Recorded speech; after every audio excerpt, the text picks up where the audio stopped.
굴 내부에 있는 찌꺼기를 스포이트로 가져와서 확대해보니 이상한 것들이 발견되었습니다.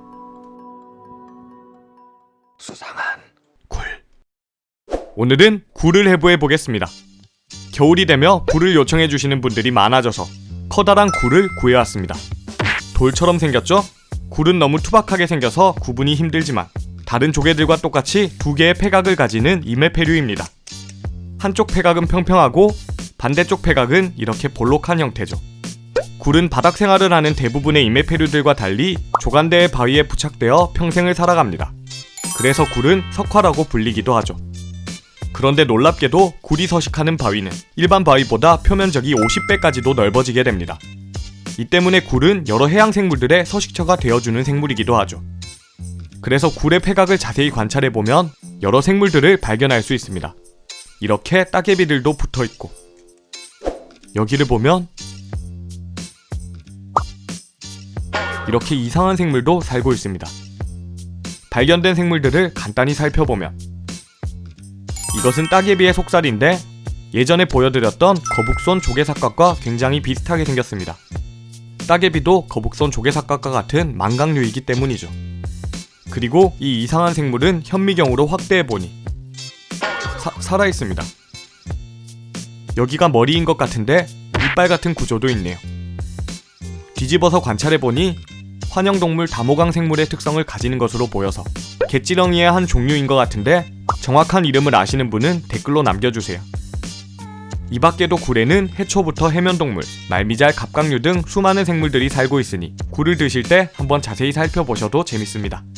자, 그럼 굴 내부에도 신기한 것들이 많으니 바로 굴을 해부해 보겠습니다.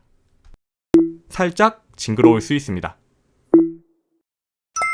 먼저 단단한 폐각을 열어줘야 하는데 굴은 폐각이 날카롭기 때문에 장갑을 끼고 볼록한 부분을 아래로 가게 잡아준 다음 가위로 폐각을 잘라줍니다.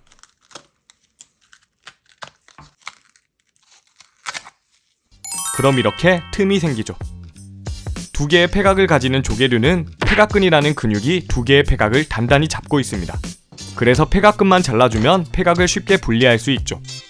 굴은 여기 중간쯤에 폐각근이 있기 때문에 칼을 넣어서 폐각근을 잘라주면 이렇게 쉽게 분리가 되죠. 폐각 안쪽을 보면 이렇게 폐각근이 붙어있던 흔적을 볼 수 있습니다. 그리고 여기가 바로 굴의 내부 모습이죠. 폐각이 볼록할수록 내부의 속살도 알차다고 합니다. 볼록한 굴을 하나 숟가락으로 떠보면 이렇게 속살이 두툼한 걸 볼 수 있죠. 다시 돌아와서 굴 내부에는 이렇게 바닷물이 들어있습니다. 이것은 굴이 물도 빠져나오지 않을 정도로 폐각을 꽉 닫고 있었기 때문인데 이 덕분에 굴은 물 밖에 나와도 폐각 내부의 물을 이용하여 다른 조개들보다 더 오래 생존이 가능하다고 합니다. 이제 굴의 속살을 관찰해보면 먼저 여기 이 부분은 폐각을 분비하는 외투막입니다. 반대편을 보면 이렇게 폐각과 붙어있는 것을 볼 수 있죠. 전복, 소라, 조개 등 폐각을 가지는 연체동물들은 모두 이 외투막이라는 부위로 폐각을 분비하여 만들어내는 거죠. 그리고 위쪽 외투막을 제거해보면 내부에 이렇게 굴의 아가미를 볼 수 있습니다. 하나, 둘, 셋, 넷, 총 4겹으로 이루어져 있죠. 굴에서 아가미가 이렇게 큰 부분을 차지하는 이유는 굴이 아가미를 이용해 먹이를 섭취하기 때문입니다. 여기 아가미를 보면 무언가 걸러져 있죠? 굴은 아가미로 이렇게 물속의 유기물들을 걸러서 섭취하는 거죠. 스포이드로 이 유기물들을 가져와서 현미경으로 확대해봤는데 충격입니다. 그냥 찌꺼기인 줄 알았는데 형태를 보니 아마 히드라나 말미잘 같은 자포동물의 유생으로 보이네요. 심지어 이렇게 살아서 움직입니다. 이렇게 아가미를 통해 걸러진 먹이들은 선모의 움직임을 통해 윗부분의 입술 수염으로 이동한 후 안쪽에 입으로 들어가게 됩니다.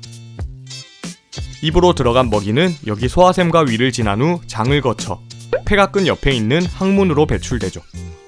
여기 이 부분이 바로 굴의 항문입니다. 그래서 여길 눌러보면 이렇게 굴의 똥을 볼 수 있죠. 그리고 굴은 여기 소화관 윗부분에 생식소가 위치하는데 굴은 생식소의 형태가 명확하지 않아서 안타깝게도 위치만 보여드릴 수 있습니다.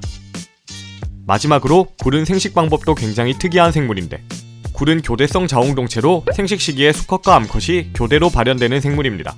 성전환을 하여 정자와 난자를 교대로 생산해내는 거죠. 이렇게 수정이 이루어져 태어난 굴의 유생은 헤엄을 치며 자유생활을 하다 20일쯤부터 바위에 부착되어 평생을 살아가게 됩니다.